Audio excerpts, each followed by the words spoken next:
Origin of the ফ্রিকশনকে describe করার জন্য দুখানা থিওরেম আমরা পাই। আমরা ফ্রিকশনকে জেনারেলি তিনটে ভাগে ভাগ করতে পারি। এবার হচ্ছে applied force versus frictional force graph, very very important graph for boards as well as JEE.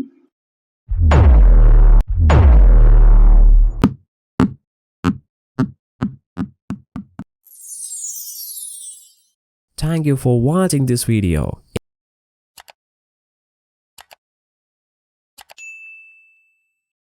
Welcome to বিটুইস একাডেমি। আমরা এর আগের ক্লাসে নিউটনস ল অফ মোশনে পুরো ডিটেলসে চ্যাপ্টারের যেসব ডেরিভেশন গুলো ইম্পর্টেন্ট সেই ডেরিভেশন গুলো করেছিলাম। আমরা বেশ কিছু সামস করেছিলাম, যে সামস গুলো বোর্ড অ্যাজ ওয়েল অ্যাজ আমাদের জেইর জন্য ইম্পর্টেন্ট। ঠিক আছে, আমরা আজকে এই চ্যাপ্টারেরই একটা নেক্সট পার্ট বলতে পারো, সেটা হলো ফ্রিকশন। এই ফ্রিকশন নিয়ে পড়বো। তাহলে ফার্স্টে যেটা আসে, হোয়াট ইজ ফ্রিকশন?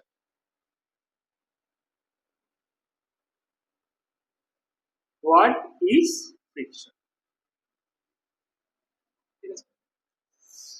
তাহলে ধরো কোনো একটা সারফেসের উপর থেকে আরেকটা সারফেস মুভ করতে চাইছে, বা কোনো একটা বডি মুভ করতে চাইছে। এই বডিটা যখন এই সারফেসের উপর থেকে মুভ করতে চাইবে, তখন একটা force parallel to the surface or along the surface কাজ করবে, যেখানে এই ফোর্সটা এই বডিটার মোশনটাকে রেজিস্ট করবে বা মোশনটাকে বাধা দেবে। তাকে আমরা কি বলি? ফ্রিকশন। তাহলে হোয়াট ইজ ফ্রিকশন কি হবে? If a body try to move over another body or surface, then a force come to play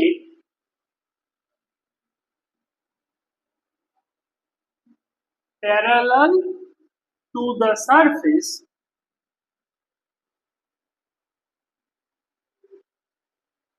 which resist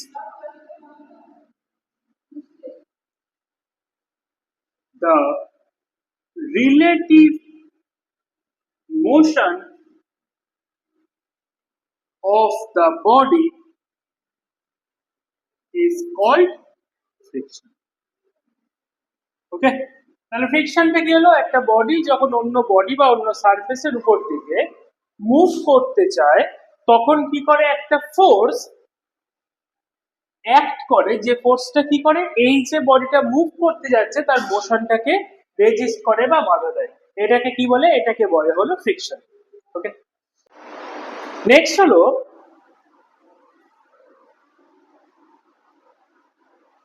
friction is called self-adjusting force. Friction is self-adjusting force. এই self-adjusting force কেন বলা হয়? ধরো কোনো একটা, আমার এই হাতের উপর এই পেনটা রয়েছে, আমি যদি এখানে খুব কম অ্যামাউন্ট ফোর্স দিই, এই পেনটা কি করবে? এদিকে মুভ করবে না। ঠিক আছে, ফোর্সটা আরেকটু বাড়ালাম, তাও কি হচ্ছে? পেনটা মুভ করছে না। আরো ফোর্স বাড়ালে দেখা গেল পেনটা মুভ করছে। তাহলে আমরা কোনো একটা সারফেসের উপর যদি কোনো একটা বডি রাখি, তাহলে এদিকে আমরা যদি কোনো একটা small amount of F1 force দিই, তাহলে আমরা দেখব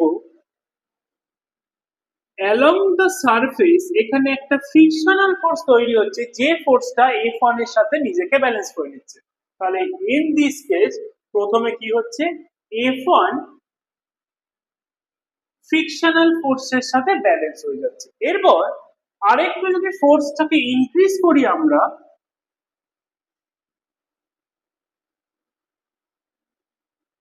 তাহলেও কি দেখবো? এরপরে আমরা যদি ফোর্সটাকে ইনক্রিজ করি, আমরা দেখবো F2 আর Fs ফ্রিকশনের ভ্যালুটা সেম হচ্ছে। তাহলে আমাদের অ্যাপ্লাইড ফোর্সের সাথে আমাদের ফ্রিকশনাল ফোর্স কি হচ্ছে? ব্যালেন্স হয়ে যাচ্ছে। ওকে, তাহলে আমরা যে অ্যাপ্লাইড ফোর্স দিচ্ছি সেখানে তার সাথে কি হচ্ছে, ফ্রিকশনাল ফোর্স ব্যালেন্স হয়ে যাচ্ছে। এখানে অবশ্যই মনে রাখতে হবে দিস F1 এন্ড F2 এর ভ্যালু একটা সার্টেন ভ্যালুর থেকে কম, সেটা আমরা পরে বলবো। এই যে অ্যাপ্লাইড ফোর্সের সাথে যখন ফ্রিকশনাল ফোর্সটা ব্যালেন্স হয়ে যাচ্ছে, এই জন্য আমরা ফ্রিকশনাল ফোর্সটাকে বলি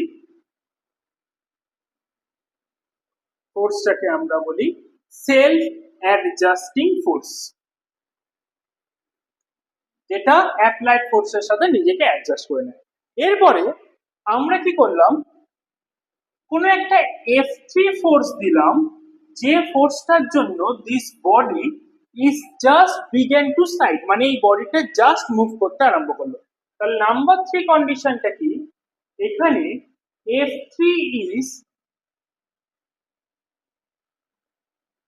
গ্রেটার দেন অর ইকুয়াল, মানে জাস্ট একটু বড় Fs। এই কন্ডিশনে কি হলো, এই কন্ডিশনে দেন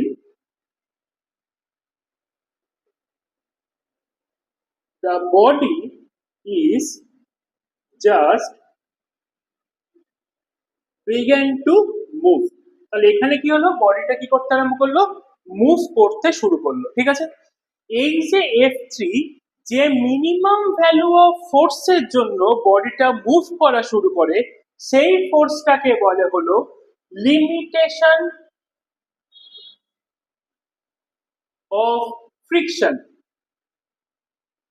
তাহলে F3 এর কম ভ্যালু দিলে কি হচ্ছিল, এই যে ফ্রিকশনাল ফোর্সটা সেই অ্যাপ্লাইড ফোর্সের সাথে ইকুয়াল হয়ে যাচ্ছিল, হয়ে গিয়ে বডিটা কোনো মুভ করছিল না। কিন্তু আমরা যখন এই F3 ফোর্সটা দিলাম, তখন দেখলাম যে this body is just begin to move, this value is called the limiting value of friction. Okay, next হলো, এটা হলো লিমিটেশন অফ ফ্রিকশন বা limiting value of friction. Next যেটা হলো, সেটা হচ্ছে what is the cause of the friction or the origin of the friction।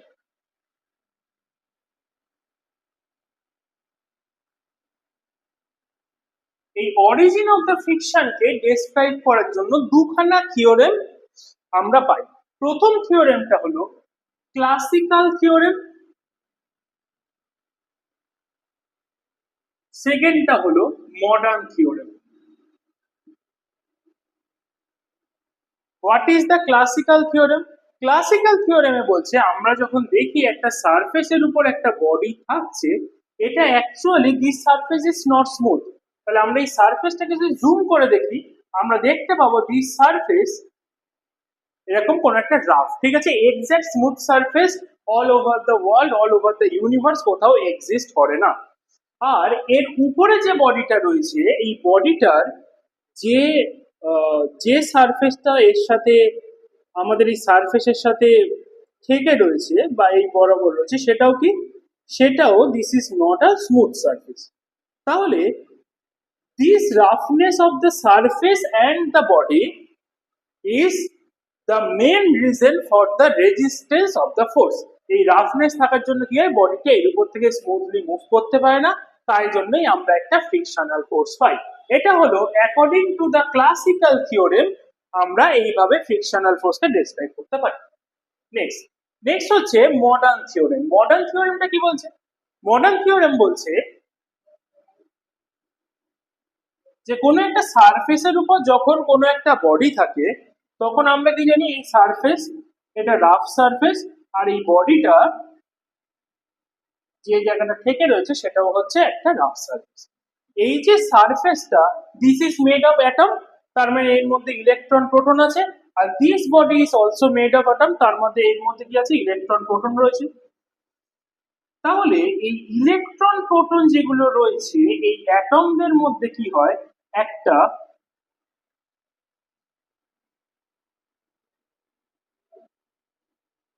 Electromagnetic force কাজ করে। এই ইলেকট্রোম্যাগনেটিক ফোর্স কাজ করার জন্য একটা আমরা কি পাই, ইলেকট্রোম্যাগনেটিক অ্যাট্রাকশন পাই। ইলেকট্রোম্যাগনেটিক অ্যাট্রাকশন পাই। Okay, this electromagnetic attraction resist the motion of a body along the surface. তাহলে আমাদের এই সারফেসের উপর থেকে যখন বডিটা যেতে চায় তখন এই যে ইলেকট্রোম্যাগনেটিক অ্যাট্রাকশনটা কি হয়, একজন অন্যজনের সাথে যেতে বাধা দেয়, একজন অন্যজনকে অ্যাট্রাক্ট করে। ঠিক আছে, this is the modern theorem of the friction. Okay, the next topic is the classification of friction.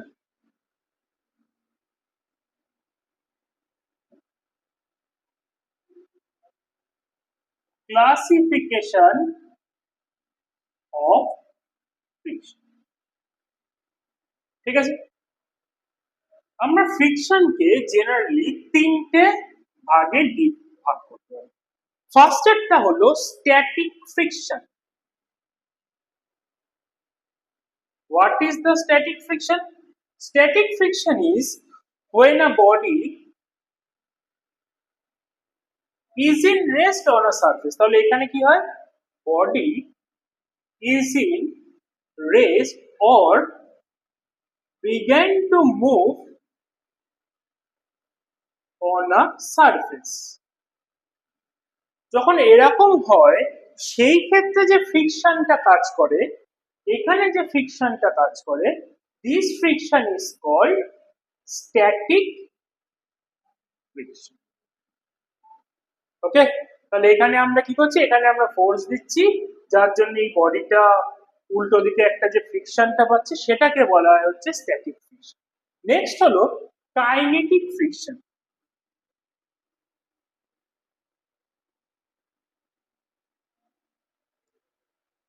What is the kinetic friction?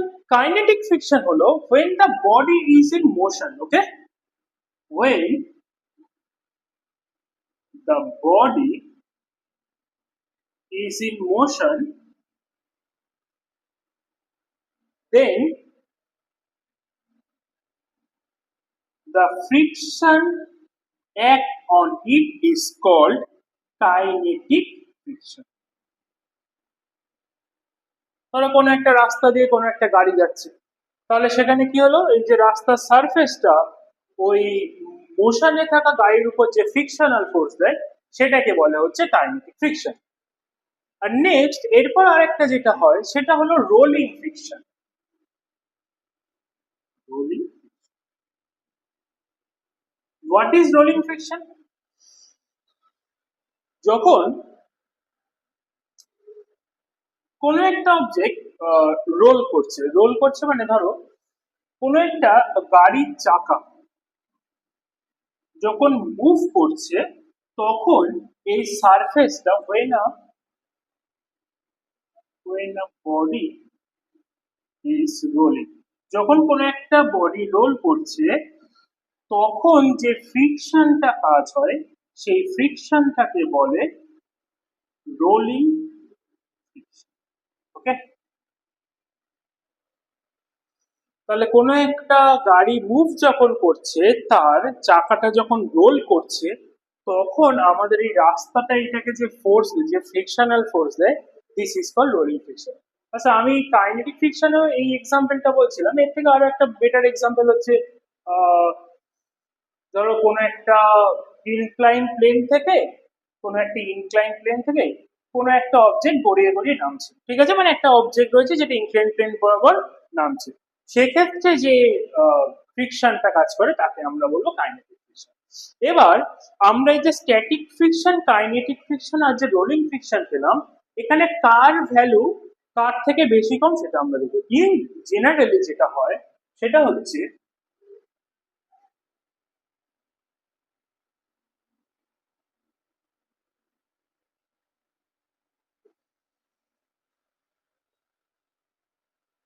when we want to start a motion of a rest body, যখন আমরা কোনো একটা motion, একটা rest বডির কে আমরা মোশনে নিয়ে যেতে চাই, দেন we apply more force.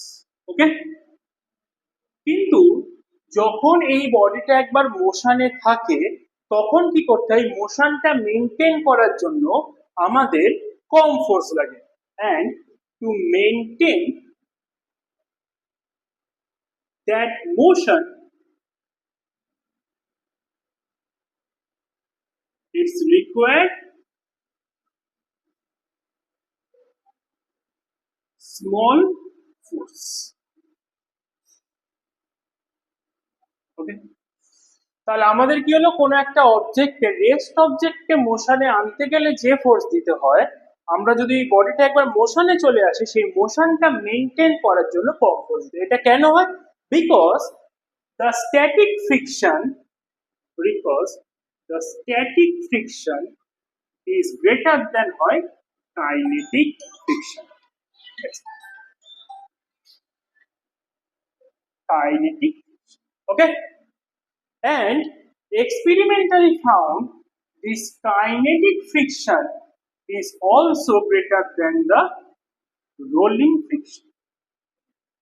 তাহলে আমরা টোটালে কি পাচ্ছি? টোটালে আমরা পাচ্ছি স্ট্যাটিক ফ্রিকশন এর ভ্যালু সব থেকে বেশি হয়, তারপরে কি হয় কাইনেটিক ফ্রিকশন,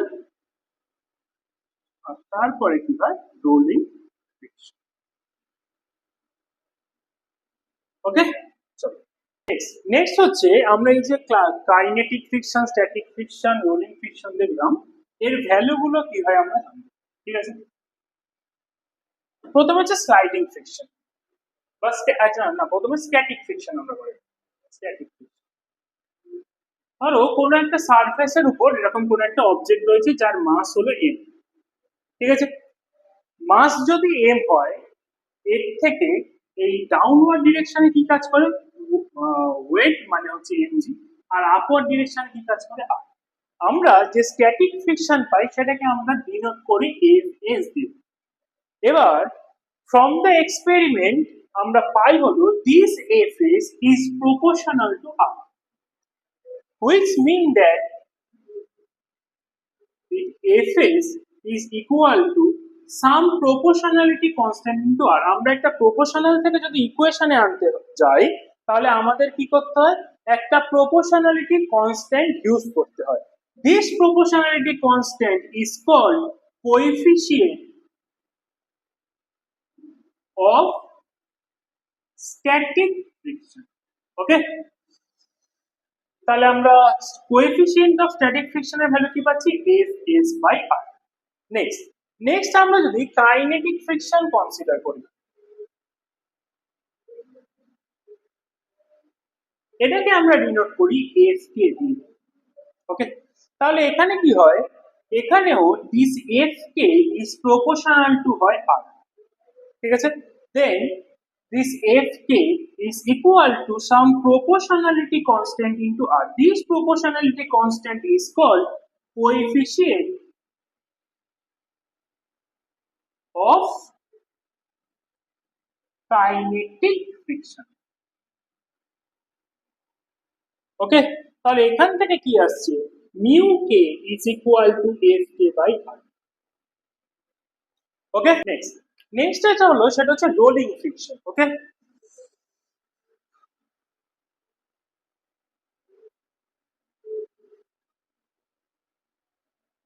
আমরা যে রোলিং ফ্রিকশন পাই, কোন একটা সারফেসের উপর থেকে কোন একটা বডি যদি রোল করে, ঠিক আছে, then this rolling friction f of small r is proportional to হয় capital R by small r, where the small r is the radius of the rolling body. ওকে, তাহলে এখান থেকে কি হবে, fr is equal to mu1 r by r. This mu1 is called coefficient of rolling friction. ঠিক আছে, চলো তাহলে আমরা কি দেখলাম, এখানে coefficient of rolling friction, coefficient of static friction, coefficient of kinetic friction বের করলাম। এবার হচ্ছে applied force versus frictional force graph. Very important graph for boards as well as JEE. ঠিক আছে, আমরা কোনো একটা বডি রয়েছে, এই বডির উপর যখন আমরা ফোর্স অ্যাপ্লাই করব তখন ফ্রিকশনাল ফোর্সের ভ্যালু কিভাবে চেঞ্জ হবে। লেটস এখানে আমরা কি জানি যে আমরা যখন ফোর্সটা অ্যাপ্লাই করছি, this is the independent quantity. Applied force is not depend on something, but the frictional force is depend on applied force. কেন? ফ্রিকশনাল ফোর্স, অ্যাপ্লাইড ফোর্সের ভ্যালু যখন অল্প হবে তখন ফ্রিকশন তার সাথে সেলফ অ্যাডজাস্ট করবে, আবার যখন ভ্যালুটা বেশি হবে তার সাথেও সেলফ অ্যাডজাস্ট করবে। একটা সার্টেন পয়েন্ট যখন সেলফ মানে ম্যাক্সিমাম লিমিটেশন অফ ফ্রিকশন যখন এটা কভার করে যাবে তখন বডিটা মুভ করবে।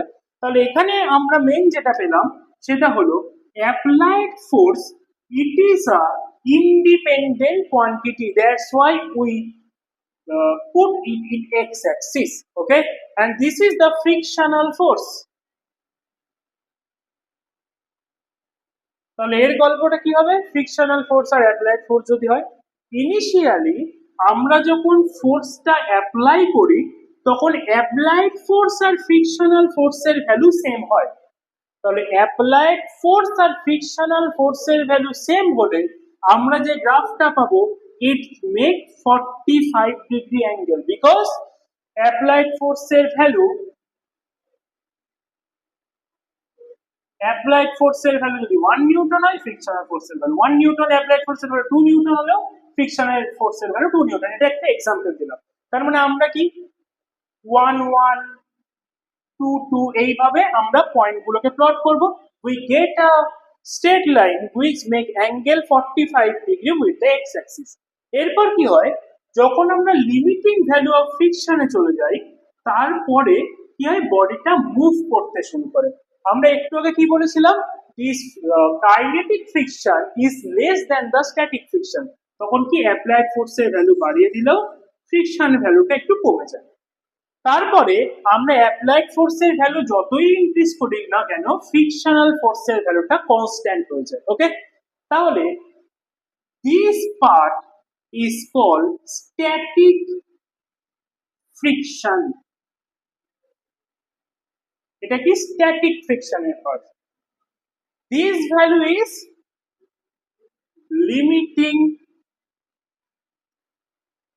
Value of friction. আর যখন আমরা ওই অ্যাপ্লাইড ফোর্সের ভ্যালু ইনক্রিজ করছি, বডিটা যখন মুভ করছে তখন একটা কনস্ট্যান্ট ফ্রিকশনাল ফোর্স আমরা পাবো। So this part is kinetic friction part. Okay, this graph is very very important. তাহলে আমরা এই ক্লাসের মধ্যে কি শিখলাম? আমরা এই ক্লাসে ফ্রিকশন কাকে বলে তার কনসেপ্ট শিখলাম, static friction, kinetic friction, rolling friction কি, তাদের ভ্যালু কেমন হতে পারে। আচ্ছা, তারপরে আমরা দেখেছি what is the reason behind the friction, what is the origin of the friction. আর এখানে আমরা কি করলাম, অ্যাপ্লাইড ফোর্স ভার্সেস ফ্রিকশনাল ফোর্সের গ্রাফটা করলাম। ঠিক আছে, নেক্সট ক্লাসে আমরা এই ফ্রিকশনের টপিকের আরো নেক্সট টপিকগুলো করব। তোমাদের যদি ভিডিও কিছু ইনফরমেটিভ লাগে তোমরা শেয়ার করে দিও ভিডিওটাকে, আর সাবস্ক্রাইব করে দিও। আর আমাদের অফলাইন ব্যাচে যোগাযোগ করার জন্য এই ভিডিওর ডেসক্রিপশনে যে নাম্বার আছে সেখানে তোমরা নাম্বারে কল করতে পারো, বা আমাদের যে একাডেমির লোকেশন আছে সেই লোকেশনে এসে তোমরা কথা বলতে পারো। Thank you.